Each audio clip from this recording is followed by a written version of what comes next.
Olá, queridos, eu cumprimento a todos mais uma vez com a paz do Senhor e Salvador Jesus Cristo.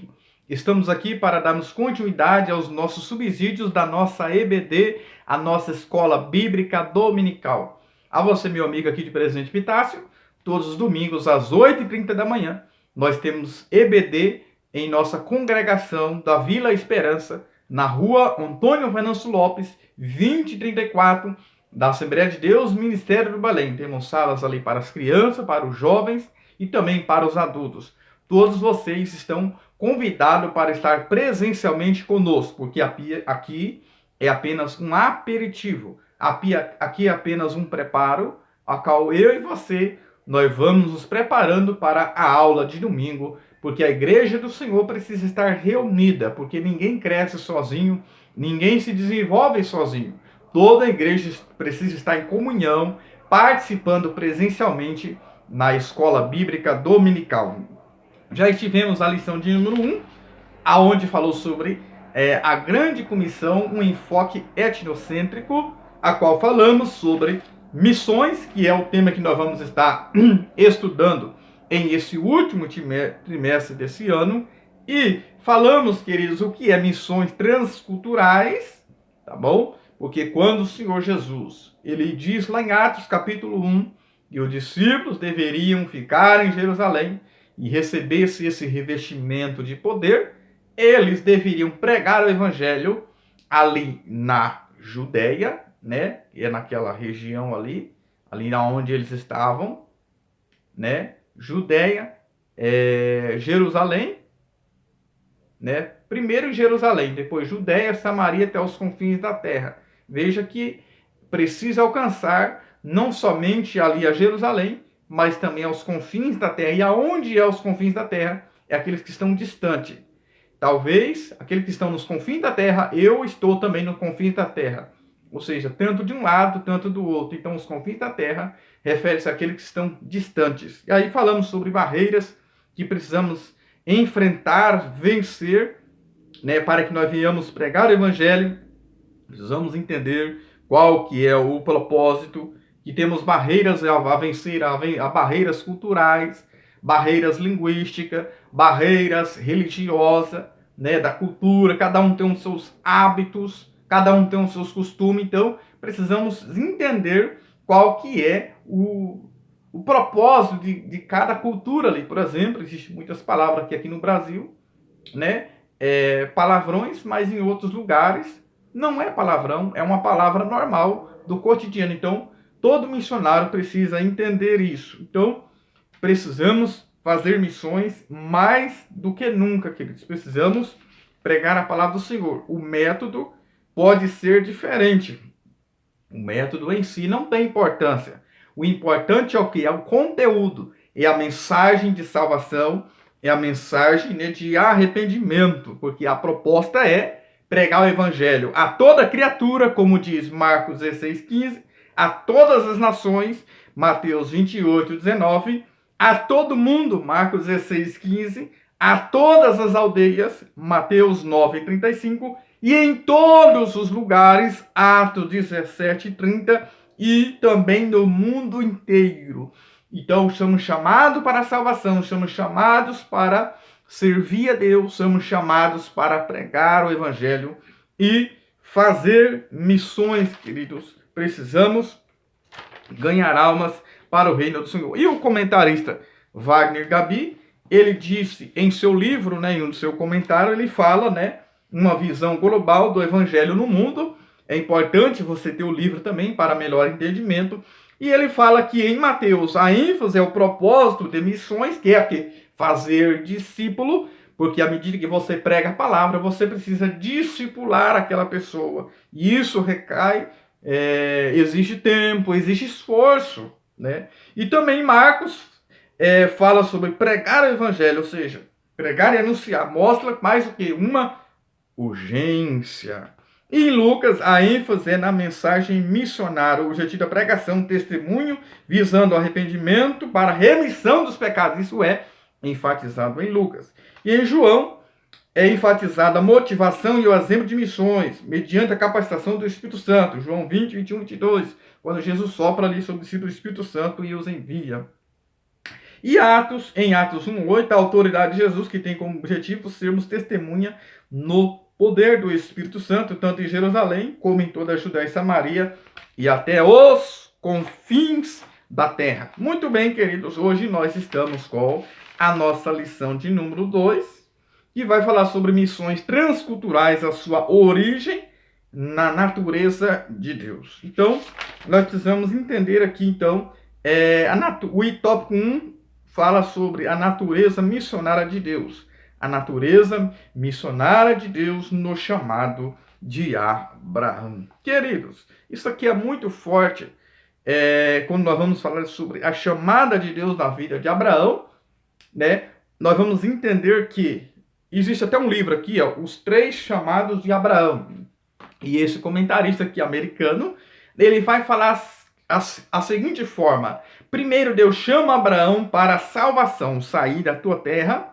Segundo, chama ele a sair da parentela, ou seja, para construir uma nova mentalidade, uma nova cultura. Ou seja, aqui é a nova mentalidade. E terceiro, da casa do pai, quer dizer, sair da carne, né, do convívio que ele estava, aquele ambiente de idolatria, e passar a andar em espírito, como ensina Gálatas, capítulo 5, versículo 16. Queridos, então o primeiro chamado de Abraão, como diz nesse livro, o primeiro chamado é para a salvação. Sair daquela terra a qual ele tinha a visão da Canaã, que aplicando hoje a nossa Canaã celestial. E Abraão passou então a ser peregrino, assim como a nossa vida, uma vez que nós somos salvos, nós somos peregrinos nessa terra. Nós somos chamados para a salvação e somos como peregrinos nessa terra, estamos aqui de passagem, então não podemos ser egoístas, que apegar as coisas dessa vida. Porque, como diz em Filipenses, né, a nossa cidade está nos céus. Filipenses 3, versículo 20. Nós precisamos ser concidadãos dos céus. Então, o primeiro chamado, sai da terra, o chamado para a salvação, ele recebe vida, uma nova vida, recebe vida no espírito, da parentela, na alma, sua mentalidade, uma nova cultura, ele precisa nascer de novo, e da casa do pai, o sair da carne, daquele convívio. Veja que quando Deus chamou a Abraão, Ló foi com ele, mas o chamado de Deus, naquele princípio ali, era para Abraão. E veja que Deus ficou em silêncio, o céu se fechou para Abraão, enquanto ele estava andando com Ló, que representa as obras da carne. Deus só vai se revelar para Abraão lá em Gênesis 13, versículo 14. O Senhor se revela a Abraão depois que Ló se apartou dele. Veja, muitas vezes você está preso à carne, você está preso a Ló, você está preso às coisas dessa vida, então Deus não se revela a você. Deus fica em silêncio, o céu fica fechado sobre a minha e a sua vida. E quando nós já falamos em outro vídeo, o capítulo 12, verso 1, a promessa individual, Deus disse a Abraão, porque o far-te-ei só vai acontecer se houver o sai-te-ei. Se ele não sair, ele não vai receber a promessa de Deus, o cumprimento dessa promessa. Então, exigiu o quê? Esforço e renúncia. Então, o primeiro chamado para a salvação. O segundo chamado é sair da parentela, uma nova vida, uma nova mentalidade, fazer dele um novo povo, nascer de novo, uma nova criatura, e da casa do pai, sair da carne e passar a andar no espírito. Então, queridos, quando nós olhamos para a palavra do Senhor, nós sabemos, como diz um comentarista, Walter, ele disse o quê? Que você não é um ser humano que está passando por experiência espiritual, mas você é um ser espiritual vivendo uma experiência humana. Sabemos que estamos aqui, mas não somos daqui. E Abraão, ele entendeu isso, né? Ele entendeu isso. Então, nós vemos aqui a natureza missionária de Deus, que a Bíblia diz lá em Gálatas 3, que Deus primeiro pregou o evangelho a Abraão. Mas lá no Jardim do Éden, em Gênesis 3,15, havia ali o proto-evangelho. Deus já pregou ali diante de Satanás, que da semente da mulher nasceria um que pisaria a sua cabeça e ele seria ferido o calcanhar somente, que foi acontecido lá na cruz do Calvário. Nós já falamos sobre isso. E Deus sempre pregou, né, o evangelho no Antigo Testamento. Deus sempre pregou o evangelho. O plano, o projeto de salvação é antes da fundação do mundo. Como diz, né, Apocalipse 13:8, lá em 1 Pedro também. Então é importante que eu e você venhamos entender. Assim, a partir de uma família, Deus providenciou a salvação para o mundo todo. Através da família de quem? Através da família de Abraão, da qual viria o Cristo, o Salvador do mundo. O Salvador do mundo. Há um jargão que se diz que missões está no coração de Deus, mas também precisa estar no meu e o seu coração, como diz Romanos 5:5. Portanto, o amor de Deus está derramado em nossos corações. Então, missão tem que estar no coração de Deus, sim, porque Deus é evangelista, Deus é missionário, mas também precisa estar dentro do meu coração. E aí, eu tenho me preocupado com isso? Você tem se preocupado em ganhar outras pessoas para Cristo? Pensamos sobre isso, refletimos sobre isso.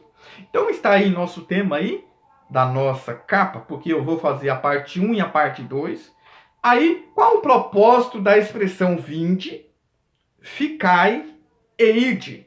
Essa expressão vinde se encontra lá em Mateus 11:28, aonde Jesus fala, vinde a mim, todos que estáis cansados e oprimidos, eu vos aliviarei. Ou seja, o que significa esse vinde a mim? É que eu devo ir a Cristo, como diz aquele louvor da harpa. Venha Cristo, venha Cristo. Você precisa ir a Cristo Jesus.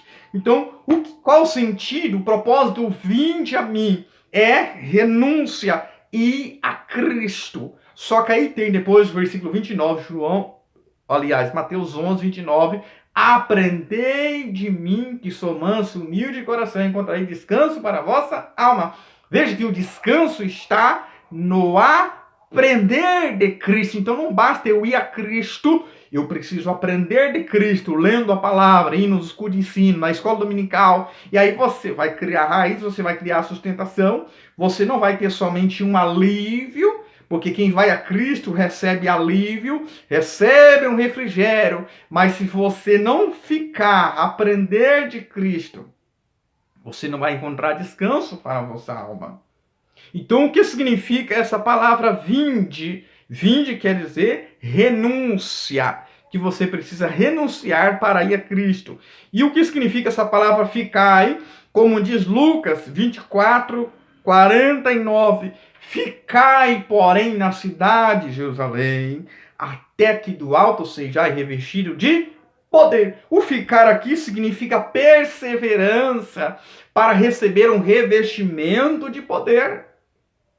Porque sabemos que o que recebeu o batismo do Espírito Santo foi quase 120 ali.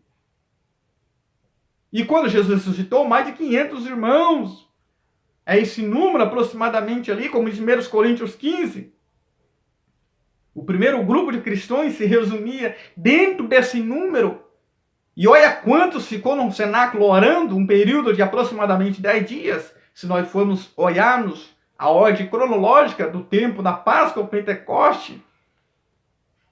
E esses que ficaram ali, tinham outras coisas a fazer, tinha família para cuidar também. Mas eles perseveraram ali, orando, confiante, haja vista que fazia outras coisas, mas sempre estava ali no cenáculo, orando e buscando, esperando a promessa de Deus. Então, ficar significa perseverança para receber o revestimento de poder.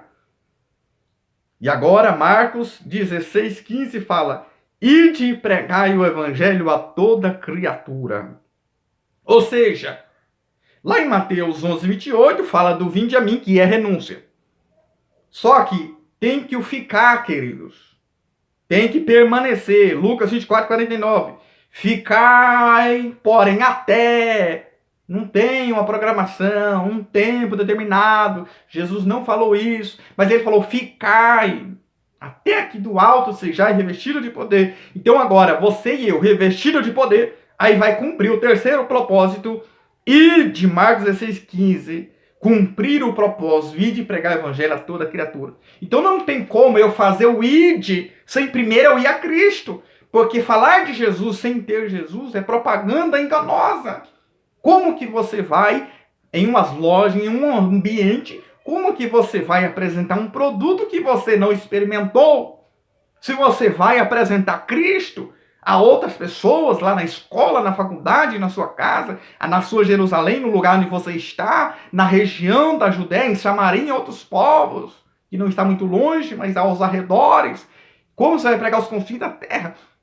Sem primeiro ir a Cristo e ficar, para depois cumprir o ide. Então, qual é o propósito do vinde, ficar e ide? O vinde é renúncia. O ficar é perseverança para se revestir de poder. E o ide significa cumprir o propósito. Então, só quem pode ir. Quem é que pode ir? É quem vem a Cristo e quem persevera. Então, aprendemos isso. Então, uma natureza missionária de Deus, um chamado de Abraão. Então, uma missão como atividade de Deus no mundo sempre foi o propósito de Deus, queridos. Nós vemos lá em Gênesis capítulo 17, mesmo sabendo que Abraão era um homem ser limitado, ele disse a Abraão, lá em Gênesis capítulo 17, entra na minha presença e ser perfeito. Deus está cobrando ali Abraão, porque ele tem zelo, porque ele tem cuidado na vida de Abraão, porque Deus, ele tem um zelo, ele tem um cuidado na minha, na sua vida. E Deus ali faz um processo de transformação. E a primeira coisa que ele faz é transformar, é mudar o nome de Abraão. Por quê? Porque Abraão significa pai elevado, pai exaltado. Então, Deus não pode trabalhar com uma pessoa assim que é orgulhosa, exaltado. Deus tem que trabalhar com pessoas humildes, pessoas que são submissas a Ele, que tem uma igreja, que tem um pastor, que obedece. Então, seu nome será Abraão. Por quê? Porque você será pai de multidões, porque Abraão significa pai das multidões. E o que me chama a atenção é que quando ele muda o nome de Abraão, Sarai ainda era estéril, mas aquele que prometeu é fiel para cumprir. Deus é fiel para cumprir. Então, nós vemos a missão como uma atividade de Deus no mundo. Nós vemos que Deus é o nosso maior modelo missionário, é o próprio Deus, queridos. Está no coração de Deus, precisa estar derramado em nossos corações. Veja que lá em Gálatas 4:4, na plenitude dos tempos, Deus enviou seu Filho Jesus, nascido sobre a lei,